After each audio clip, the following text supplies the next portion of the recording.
Hello and welcome back to the Thrive in 5 podcast, and welcome to episode 4 of this little mini series. This is going out on Thursday, so if I've made it to Thursday without breaking my leg, we're in a good spot.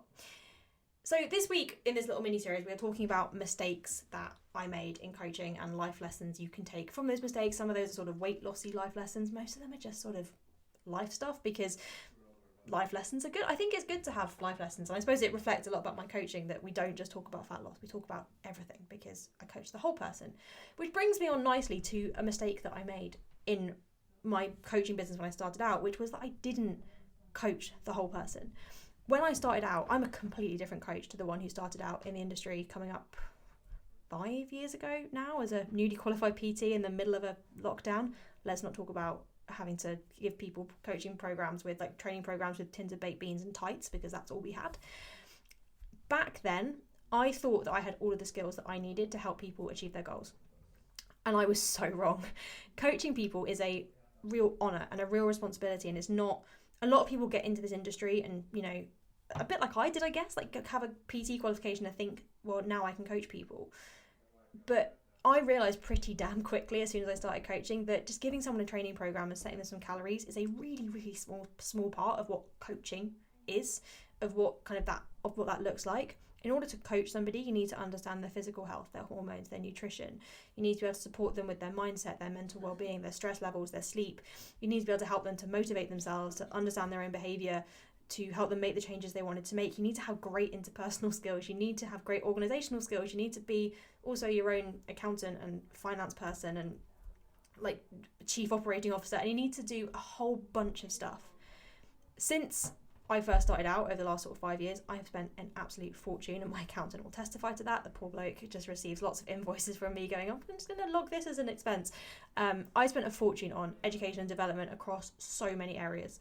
I won't list them all. I'm not going to be one of the people that lists all their qualifications, but I'm a nutritionist, pre and postnatal qualified, mental health and exercise coach, sleep coach, female health coach. Like there's a lot of stuff that I've done. But the lesson here you can take from this, rather than me just giving you my CV, is first of all, you're never done. In life, you are never done. In fat loss, you are never done. In understanding yourself, you are never done. There is always more to learn. In work, in life, there is always more that you can find out, more you can do, more to develop. No one is ever the finished article in anything. So it's always great to invest in yourself and to like continue that development and that learning, because you're never done. Like you're never finished. There is no, I'll often talk to clients about this and they'll talk about like wanting to be perfect. And I'll say like, no one's perfect. There is always more to do. Like that perfect isn't ideal that we can strive towards, but we're never going to get there. So there's always more to learn. There's always more to do. But the second lesson is you have to look at the whole picture. You have to look at everything. Like take weight loss, for example. Yes, like look at weight loss as a measure of progress. You know, look at the scales as a measure of progress, but look at the whole picture. Look at maybe your confidence levels, or how much more healthy you are, or how much more resilient you are, or how much better you're sleeping. When it comes to life, look at the whole picture. Don't just look at one. Don't be tunnel visioned on one metric.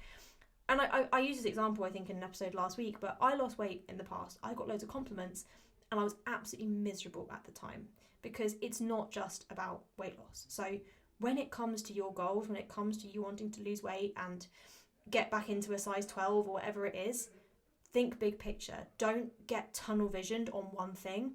Zoom out and look at the whole lot.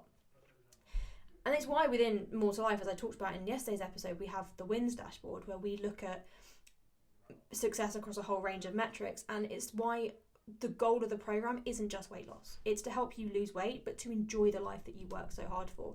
And to do that, we coach the whole person. I hope you found that episode useful, that little bit of a ramble. I will catch you for episode 5 tomorrow, and I'm going to give you a heads up. Episode 5 is going to get deep.